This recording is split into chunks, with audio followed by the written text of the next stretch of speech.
News 18 ಡಿಜಿಟಲ್ಗೆ ಸ್ವಾಗತ. ನಾನು ಶಿವರಾಮ ಸುಂಡಿ. ಇದು ಹೇಳಲಿಕ್ಕಷ್ಟೇ ರಾಜನಾಲ. ಇದರಲ್ಲಿ ಇನ್ನಿಲ್ಲದ ತ್ಯಾಜ್ಯ ಇದೆ. ಒಂದರ್ಥದಲ್ಲಿ ವಾಣಿಜ್ಯ ನಗರಿ ಹುಬ್ಬಳ್ಳಿಯ ಡಸ್ಟ್ಬಿನ್ ಅಂದ್ರೂ ಸಹ ತಪ್ಪಾಗ್ಲಿಕ್ಕಿಲ್ಲ. ಅಷ್ಟರ ಮಟ್ಟಿಗೆ ರಾಜನಾಲ ವರಸ್ಟ್ ಆದ ಸಿಚುವೇಶನ್ ನಲ್ಲಿದೆ. ಮತ್ತು ಇಲ್ಲೇನು ತ್ಯಾಜ್ಯದ ನೀರು ಹರಿಬೇಕಾದಂತ ಸ್ಥಳದಲ್ಲಿ ಏನು ಕಸ ಸಂಗ್ರಹಗೊಳ್ತಾ ಇದೆ. ಇದರಿಂದಾಗಿ ಸಾರ್ವಜನಿಕರು ತೀವ್ರ ಸಂಕಷ್ಟಕ್ಕೆ ಗುರಿಯಾಗಿದ್ದಾರೆ. ಮತ್ತು ಇದು ಈಗೇನು ಮಳೆಗಾಲ ಸಣ್ಣ ಮಳೆ ಬಂದರೂ ಸಾಕು, ಒಂದು ಏನು ರಾಜನಾಲದಲ್ಲಿ ಹರಿಯುತ್ತಿರುವಂತಹ ಡ್ರೈನೇಜ್ ನೀರು ಮನೆಗಳಿಗೆ, ಅಂಗಡಿ ಮುಗ್ಗಟ್ಟುಗಳಿಗೆ ನುಗ್ಗುತ್ತೆ. ಇದರಿಂದಾಗಿ ಒಂದು ರೀತಿಯಲ್ಲಿ ಮಳೆ ಬಂದರೆ ನರಕ ಅನುಭವಿಸುವಂತ ಸ್ಥಿತಿ ಹುಬ್ಬಳ್ಳಿಯಲ್ಲಿದೆ. ಆ ಒಂದು ಪ್ರದೇಶ ಯಾವುದು ಮತ್ತು ಏನೆಲ್ಲ ಸಮಸ್ಯೆ ಆಗ್ತದೆ ಅಂತೇಳಿ ನಾನು ಮುಂದೆ ಹೇಳ್ತಾ ಹೋಗ್ತೀನಿ. ಅದಕ್ಕೂ ಮುಂಚೆ ನ್ಯೂಸ್ 18 ಯೂಟ್ಯೂಬ್ ಚಾನಲ್ ಸಬ್ಸ್ಕ್ರೈಬ್ ಮಾಡಿಲ್ಲ ಅಂದ್ರೆ ಕೂಡಲೇ ಸಬ್ಸ್ಕ್ರೈಬ್ ಮಾಡಿ. ಜೊತೆಗೆ ಇನ್ಸ್ಟಾಗ್ರಾಮ್ ಇರಬಹುದು, ಫೇಸ್ಬುಕ್ ಪೇಜ್ ನ ಫಾಲೋ ಮಾಡ್ರಿ ಅಂತೇಳಿ ನಾನು ರಿಕ್ವೆಸ್ಟ್ ಮಾಡ್ತಾ ಇದ್ದೀನಿ. ಹುಬ್ಬಳ್ಳಿ ಅಂದ್ಕೊಳ್ಳೇನೆ ವಾಣಿಜ್ಯ ನಗರ ಅಂತಾನೆ ಅದಕ್ಕೊಂದು ಮತ್ತೊಂದು ಹೆಸರು. ಇಲ್ಲಿ ವಾಣಿಜ್ಯ ವಹಿವಾಟು ಕಾರಣಕ್ಕಾಗಿ ಬೇರೆ ಬೇರೆ ಊರುಗಳಿಂದ ಜನ ಬರ್ತಾರೆ ಮತ್ತು ಸಾಕಷ್ಟು ಏನು ವಾಣಿಜ್ಯ ವ್ಯವಹಾರಗಳನ್ನು ಮಾಡ್ತಾರೆ.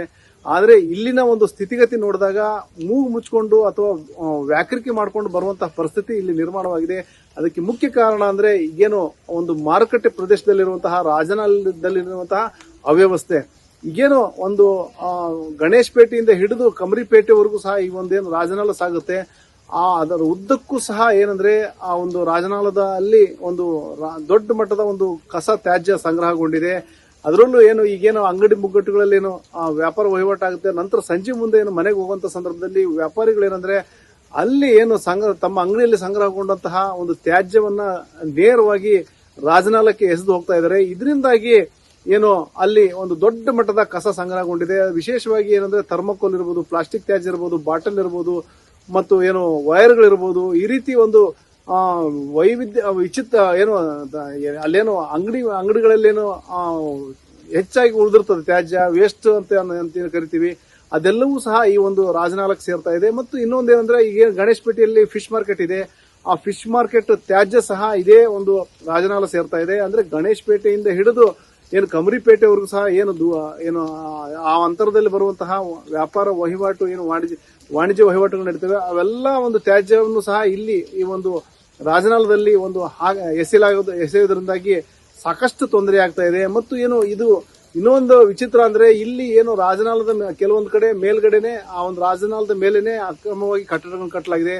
ಆ ಒಂದು ಕಟ್ಟಡ ತೆರವಿಗಾಗಿ ಸಾಕಷ್ಟು ಹೋರಾಟ ನಡೆದಿದೆ ಮತ್ತು ಸಾಕಷ್ಟು ಬಾರಿ ಮನವಿಗಳನ್ನು ಸಹ ಮಾಡಲಾಗಿದೆ. ಆದ್ರೆ ಇದುವರೆಗೂ ಸಹ ಯಾವುದೇ ರೀತಿಯ ಒಂದು ಕಟ್ಟಡ ತೆರವು ಮಾಡ್ಲಿಕ್ಕಾಗಿಲ್ಲ. ಒಂದೇನು ಕಮರಿಪೇಟೆ ಪೊಲೀಸ್ ಠಾಣೆ ಒಂದನ್ನಷ್ಟೇ ತೆರವು ಮಾಡಲಾಗಿದೆ. ಬಿಟ್ರೆ ಈಗೇನು ಆ ಒಂದು ರಾಜನಾಲದ ಉದ್ದಕ್ಕೂ ಏನು ಕಟ್ಟಡಗಳಿದಾವೆ, ಆ ಒಂದು ಕಟ್ಟಡಗಳನ್ನ ತೆರವುಗೊಳಿಸುವಂತಹ ಕೆಲಸವನ್ನ ಪಾಲಿಕೆ ಮಾಡ್ತಾ ಇಲ್ಲ. ಇದರಿಂದಾಗಿ ಕಟ್ಟಡಗಳ ಇರೋದ್ರಿಂದಾಗಿ, ಕಟ್ಟಡದ ಕೆಳಗೆ ಏನು ಪಿಲ್ಲರ್ಗಳು ಇರೋದ್ರಿಂದಾಗಿ ಆ ಪಿಲ್ಲರ್ಗಳು ಒಂದು ಕಸ ಅಲ್ಲಿ ನೀರು ಹೋಗ್ಲಿಕ್ಕೆ ಒಂದು ಅಡ್ಡಿ ಆಗ್ತಾ ಇದೆ. ಆ ಒಂದು ಅಡೆತಡೆಯಿಂದಾಗಿ ಆ ಒಂದು ತ್ಯಾಜ್ಯ ಅಲ್ಲಿಯೇ ಉಳ್ಕೊಳ್ತಾ ಇದೆ, ದೊಡ್ಡ ಮಟ್ಟದಲ್ಲಿ ಸಂಗ್ರಹಗೊಂಡಿದೆ. ಇಲ್ಲಿ ಏನು ಮುಖ್ಯವಾಗಿ ಏನಂದ್ರೆ ಇಲ್ಲಿ ದೊಡ್ಡ ಸಮಸ್ಯೆ ಆಗ್ತಾ ಇರೋದು ತುಳಜಾಭವಾನಿ ವೃತ್ತದಲ್ಲಿ. ಅಲ್ಲೇನು ದೇವಸ್ಥಾನ ಇರಬಹುದು, ಅಲ್ಲಿ 10 ದೇವಸ್ಥಾನಗಳಿದಾವೆ. ಜೊತೆಗೆ ಅಲ್ಲೇನು ಏನು ದಾಜಿಬಾನ್ ಪೇಟೆ ಇದೆ. ಆ ಒಂದು ಪೇಟೆ ಇದ್ದಕ್ಕೂ ಸಹ ಆ ಒಂದು ಸಣ್ಣ ಮಳೆ ಬಂದರೂ ಸಹ ಆ ತ್ಯಾಜ್ಯ ನೀರು ಏನಂದ್ರೆ ದೊಡ್ಡ ಮಟ್ಟದಲ್ಲಿ ಮೊಳಕಾಲೆತ್ತರಕ್ಕೆ ನೀರು ಅಲ್ಲಿ ಸಂಗ್ರಹಗೊಳ್ಳುತ್ತೆ. ಪ್ರತಿ ಬಾರಿ ಮಳೆ ಬಂದಾಗಲೂ ಸಹ ಅಲ್ಲಿ ನರಕ ಅನುಭವಿಸುವಂತಹ ಪರಿಸ್ಥಿತಿ ಅಲ್ಲಿನ ಜನರಿಗೆ ನಿರ್ಮಾಣವಾಗಿದೆ. ಅಂಗಡಿ ಮುಗ್ಗಟ್ಟುಗಳು ನೀರು ನುಗ್ಗುತ್ತೆ, ಜೊತೆಗೆ ಮನೆಗಳಿಗೆ ನೀರು ನುಗ್ಗುತ್ತೆ. ಮತ್ತೆ ಏನು ಮನೆಯಲ್ಲಿದ್ದು ಸಂಗ್ರಹಿಸಿದಂತಹ ದವಸ ಧಾನ್ಯ ಒಂದು ಮಳೆ ನೀರಿಗೆ, ತ್ಯಾಜ್ಯ ನೀರಿಗೆ, ಏನು ಕೊಳಚೆ ನೀರಿಗೆ ಆಹುತಿ ಆಗುತ್ತೆ. ಮತ್ತು ಅಂಗಡಿಯಲ್ಲಿಟ್ಟಂತಹ ಸಾಮಾನುಗಳು ಆ ಒಂದೇನು ಈ ಒಂದು ಮಳೆ ನೀರಿನಿಂದ ಮತ್ತು ಏನು ತ್ಯಾಜ್ಯ ಏನು ಡ್ರೈನೇಜ್ ನೀರಿನಿಂದ ಹಾಳಾಗ್ತಾ ಇದೆ. ಏನೆಲ್ಲ ಸಮಸ್ಯೆ ಆಗಿ ಸಾಕಷ್ಟು ಬಾರಿ ಪಾಲಿಕೆಗೆ ಮನವಿ ಕೊಟ್ಟರು ಸಹ ಇದುವರೆಗೂ ಸಹ ಯಾವುದೇ ಪ್ರಯೋಜನ ಆಗಿಲ್ಲ. ಈಗಲೂ ಅಲ್ಲಿ ಹೋದ್ರೆ ಸಾಕು ಒಂದೇನು ದೊಡ್ಡ ಮಟ್ಟದ ತ್ಯಾಜ್ಯ ಸಿಗುತ್ತೆ. ಅಂದ್ರೆ ಎಲ್ಲೂ ಸಹ ಅಲ್ಲಿ ನೀರು ಅಂದ್ರೆ ರಾಜಕಾಲುವೆ ಇದೆ ಅನ್ನೋಷ್ಟು, ಇದೆಯೋ ಇಲ್ಲವೋ ಅನ್ನೋಷ್ಟು ಅನುಮಾನ ಮೂಡುವಷ್ಟು ಅಲ್ಲಿ ತ್ಯಾಜ್ಯ ಸಂಗ್ರಹಗೊಳ್ತಾ ಇದೆ. ಕೆಲವೊಂದು ಕಡೆಯಲ್ಲಿ ಫೆನ್ಸಿಂಗ್ನೂ ಹಾಕಿದ್ದಾರೆ, ಅಂದ್ರೆ ಈ ಕಸ ಹಾಕಬಾರ್ದು ಅನ್ನೋ ಒಂದು ಕಾರಣಕ್ಕಾಗಿ. ಅಷ್ಟಾದ್ರೂ ಸಹ ಅವರು ಕೆಲವೊಬ್ರು ಏನಂದ್ರೆ ಆ ಒಂದು ಎಲ್ಲಿ ಓಪನ್ ಇರ್ತದೋ ಅಲ್ಲಿ ಕಸ ಎಸೆದು ಹೋಗ್ತಾ ಇದ್ದಾರೆ. ಹಾಗಾಗಿ ಅದೆಲ್ಲವೂ ಸಹ ಒಂದು ಕಾಲುವೆನಲ್ಲಿ ಹಾಗೆ ಸಂಗ್ರಹಗೊಂಡು ದೊಡ್ಡ ಮಟ್ಟದಲ್ಲಿ ಟನ್ ಗಟ್ಟಲೆ ಕಸ ಸಂಗ್ರಹಗೊಂಡಿದೆ. ಈ ಕಸನ ಅಟ್ಲೀಸ್ಟ್ ತೆರವು ಮಾಡ್ಲಿಕ್ಕೆ ಆದ್ರೂ ಕ್ರಮ ಕೈಗೊಳ್ಳಬೇಕಾಗಿತ್ತು, ಅದನ್ನು ಸಹ ಮಾಡ್ತಾ ಇಲ್ಲ. ಈಗ ಮಳೆಗಾಲ ಆರಂಭಗೊಂಡಿದೆ. ಮಳೆಗಾಲ ಆರಂಭಗೊಂಡ ಸಂದರ್ಭದಲ್ಲಿ ಅಲ್ಲಿನ ಜನರ ಒಂದು ಪರಿಸ್ಥಿತಿ ಒಂದು ರೀತಿಯಲ್ಲಿ ನರಕ ಸದೃಶ ಅನ್ನೋ ರೀತಿಯಲ್ಲಿ ಆಗುತ್ತೆ. ಪ್ರತಿ ಬಾರಿ ಮಳೆ ಬಂದಾಗಲೂ ಸಹ ಒಂದು ರೀತಿಯಲ್ಲಿ ಭಯ ಹುಟ್ಟುವಂತ ಪರಿಸ್ಥಿತಿ ನಿರ್ಮಾಣವಾಗಿದೆ. ಯಾಕಂದ್ರೆ ಅಲ್ಲೇನು ಯಾವಾಗ ಯಾರ ಮನೆಗೆ ನುಗ್ಗುತ್ತೋ, ಯಾರ ಮನೆಗೆ ಲಾಸ್ ಆಗ್ತದೋ, ಮತ್ತು ಈ ದೇವಸ್ಥಾನಕ್ಕೆ ಹೋಗೋರು ಸಹ ಅಲ್ಲಿ ರಾಡಿ ನೀರಿನಲ್ಲಿ ಅಡ್ಡಾಡುವಂತ ಪರಿಸ್ಥಿತಿ ನಿರ್ಮಾಣವಾಗಿದೆ. ಈ ರೀತಿಯ ಒಂದು ದುರವಸ್ಥೆಗೆ ಒಂದು ಏನು ಪರಿಹಾರ ಕಲ್ಪಿಸ್ರಿ, ಒಂದು ಶಾಶ್ವತ ಪರಿಹಾರ ಕಲ್ಪಿಸ್ರಿ ಮತ್ತು ಇದಕ್ಕೊಂದು ಏನು ಪೂರ್ಣ ವಿರಾಮ ಹಾಕ್ರ ಅನ್ನೋ ಒಂದು ಆಗ್ರಹ ಕೇಳಿ ಬರ್ತಾ ಇದೆ.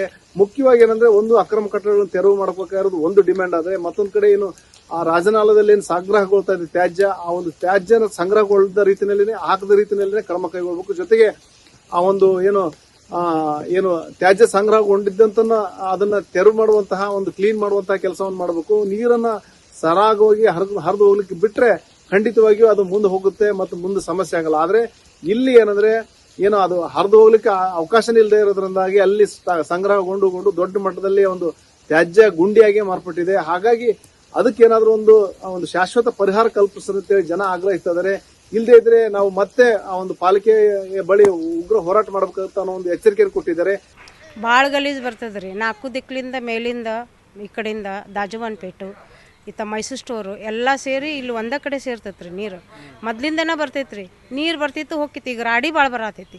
ಎಲ್ಲ ಅಂಗಡಿಯವರು ವಾಯರು, ಥರ್ಮಕೋಲು, ಸಣ್ಣ ಪ್ಲಾಸ್ಟಿಕ್ ಆಗಲಿ, ಅವ್ರು ಸಣ್ಣದೊಂದಾಗಲಿ ದೊಡ್ಡದಾಗಲಿ ಚೀಲ ತುಂಬಿ ಅವರು ಗಾಡಿ ಆಗಲಿ ಟ್ಯಾಕ್ಟ್ರಿಗಾಗಲಿ ಹಾಕ್ಬೇಕ್ರಿ.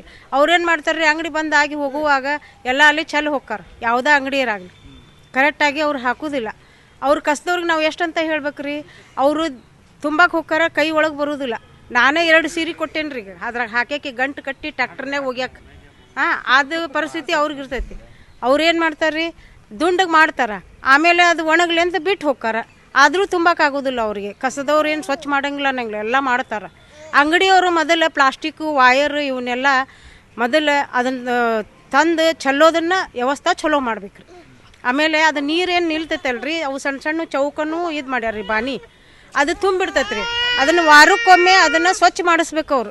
ದಯವಿಟ್ಟು ಅಂಗಡಿಯವ್ರಿಗೆ ಹೇಳೋದೇನ್ರಿ ಅಂದ್ರೆ, ಅವ್ರ ಕೈ ಮುಗಿದು ಕೇಳಿಸ್ಕೊಂಡು ಥರ್ಮಕೋಲು ಮತ್ತು ವಾಯರು ಏನಿದ್ರು ಅವ್ರು ಗಟ್ರದಾಗ ಹಾಕಬಾರ್ದು ಅನ್ನೋದೊಂದು ನಾನು ಅವ್ರಿಗೆ ವಿನಂತಿ ಹೇಳ್ತೇನೆ. ಚರಂಡಿ ನೀರು ಎಲ್ಲ ನೀರು ಒಳಗೆ ಮನೆಯಲ್ಲೇ ಬರ್ತೈತಿ. ನಾವು ಗಣಪತಿ ಅದ ಮಾಡ್ತೇವೆ. ಆದರೂ ಎಷ್ಟು ಹೇಳಿದ್ರು ಅವ್ರು ಕಾರ್ಪೊರೇಷನ್ದವ್ರಿಗೆ ಇದನ್ನು ಮಾಡಿದ್ರು ಅವ್ರೇನು ಮಾಡಾಕತ್ತಿಲ್ಲ ರೀ ಸರ್. ಬರ್ತಾರೆ, ನೋಡ್ತಾರೆ, ಹೋಗ್ತಾರೆ. ರಾತ್ರಿಯಲ್ಲೇ ಮಳೆ ಬಂದ್ರೆ ಏನು ಮಾಡೋದು, ಎಲ್ಲ ನೀರು ಒಳಗೆ ಬರ್ತೈತಿ. ಹಿಂಗಾಗಿ ಸಮಸ್ಯೆ ಭಾಳ ಆಗೈತೆ ರೀ. ಆದಷ್ಟಲ್ಲಿ ಡೈವರ್ಟನ್ನು ಮಾಡಿಕೊಡ್ರಿ ಇದನ್ನೆಲ್ಲ ಕೆಲಸ. ಅದನ್ನೂ ಬರ್ತೈತೆ ರೀ, ಹೊರಗಿಂದ ನೀರೆಲ್ಲ ಒಳಗೆ ಬರ್ತೈತೆ ರೀ. ಕಾರ್ಪೊರೇಷನ್ ನೀರು ಇದನ್ನ ಸರು ಗಟ್ರದ ನೀರು ಎಲ್ಲ ಒಳಗೆ ಬರ್ತೈತೆ ರೀ, ಫಸಿಲೆ ಒಳಗೆ ಬರ್ತೈತೆ ರೀ. ನಾವು ಕುಂತೆಲ್ಲ ಕೆಲಸ ಮಾಡ್ತೇವೆ, ಎಲ್ಲ ನೀವು ಹೊರಗಿಂದ ಗಲೀಜೆಲ್ಲ ಒಳಗೆ ಬರ್ತೈತೆ. ಅದು ಇನ್ನೊಂದ್ಸಲ ಮಾಡೈತ್ರಿ, ಎಲ್ಲ ಮಾಡೈತ್ರಿ. ಕಾರ್ಪೊರೇಟರ್ಗೂ ಹೇಳೇವ್ರಿ, ಅವ್ರು ಹೇಳಿದ್ರೆ ಮಾಡ್ಕೊಡ್ತೀವಿ ಅಂತಾರೆ. ಇನ್ನೂ ಏನು ಮಾಡ್ಕೊಡಕತ್ತಿಲ್ಲ ರೀ. ಈ ಸಲ ಮಳೆ ಬಂದ್ರೆ ಮತ್ತೆ ಫೋಟೋ ತೆಗೆದು ನಾವು ಕಾರ್ಪೊರೇಷನ್ ಕಳಿಸ್ತೇವೆ. ಈ ರಾಜ್ಯ ಕಾಲುವೆಯಲ್ಲಿ ನಿಜವಾಗಿಯೂ ನೀರು ಹರಿಬೇಕು. ಆದರೆ ಆ ನೀರಿನ ಬದಲಾಗಿ ಕಸದಿಂದ ಅದು ಸಂಪೂರ್ಣ ನಾಲ ತುಂಬ್ಕೊಂಡು ಹೋಗಿದೆ. ಅದು ಎಲ್ಲೇ ಕಸದ ತೊಟ್ಟಿ ಇರಬೇಕು ಅಲ್ಲಿ ಕಸದ ತೊಟ್ಟಿ ಆಗದೆ ಇದು ನಾಲಾನೇ ಕಸದ ತೊಟ್ಟಿ ಆಗಿಬಿಟ್ಟದೆ. ಇದು ಕಸ ಎಲ್ಲಿಂದ ಬರ್ತದೆ ಅಂತ ನೋಡಿದಾಗ ಫಿಶ್ ಮಾರ್ಕೆಟ್, ಗಣೇಶ್ಪೇಟೆ ಫಿಶ್ ಮಾರ್ಕೆಟ್ಲಿಂದ ಅದು ಇದನ್ನು ಥರ್ಮಾಕೋಲ್ಗಳನ್ನು ಅಲ್ಲಿಂದ ಹರಿದು ಬಂದು ಇಲ್ಲೇ ಹರ್ಷ ಕಾಂಪ್ಲೆಕ್ಸ್ ಅದ. ಆ ಹರ್ಷ ಕಾಂಪ್ಲೆಕ್ಸ್ನಲ್ಲಿ ಹಲವಾರು ಮೊಬೈಲ್ ಅಂಗಡಿಗಳು, ಎಲೆಕ್ಟ್ರಿಕಲ್ ಅಂಗಡಿಗಳು, ಇಲೆಕ್ಟ್ರಾನಿಕ್ ಅಂಗಡಿಗಳು ಇದ್ದಾವೆ. ಅವರು ಕೂಡ ಕಸಗಳನ್ನು ಅಲ್ಲಿ ಒಂದು ಈ ನಾಲಾ ಮಾರ್ಗ ಅಲ್ಲಿಂದ ಬರ್ತದೆ. ಅಲ್ಲಿಂದ ಹರಿದು ಬಂದದ್ದು ಸೀದಾ ಮತ್ತೆ ಬಂದು ನಮ್ಮ ಮೆದರಮಣೆ ಆ ಪಕ್ಕದಲ್ಲಿರ್ತಕ್ಕಂಥ ಒಂದು ಕಾಂಪ್ಲೆಕ್ಸ್ಗಳಿದ್ದಾವೆ. ಕೆಳಗಡೆ ನಾಲಾ ಅದ, ಮೇಲ್ಗಡೆ ಅಂಗಡಿಗಳಿದ್ದಾವೆ. ಅಕ್ಕಪಕ್ಕದ ಎಲ್ಲ ಕಸ ಬಂದು ಅಲ್ಲಿ ತುಂಬಿಕೊಂಡಿದ್ದರ ಕಾರಣ ಮಳೆ ನೀರು ಸರಾಗವಾಗಿ ಹರಿದು ಹೋಗದೆ ಮಳೆ ನೀರು ರಸ್ತೆಗೆ ಬರ್ತದೆ. ನಾಲಾದಲ್ಲಿ ನೀರು ಹರಿದು ಹೋಗಲಿಲ್ಲ ಅಂದ್ಕೊಳ್ಳಿ ರಸ್ತೆಗೆ ಬರ್ತದೆ. ರಸ್ತೆ ನೀರು ನಮ್ಮ ದೇವಸ್ಥಾನಕ್ಕೆ ಬರ್ತದೆ. ದುರ್ನಾತ ಇಲ್ಲಿ ಬಂದರೆ ಕಾಲಿಡೋಕ್ಕಾಗೋದಿಲ್ಲ ಅಂಥ ಪರಿಸ್ಥಿತಿ. ಜನಪ್ರತಿನಿಧಿಗಳು ದಯವಿಟ್ಟು ಹೇಳ್ತಾ ಇದ್ದೇನೆ, ಇದು ಸಹನೆಗೆ ಒಂದು ಇತಿಮಿತಿ ಅಂತದ.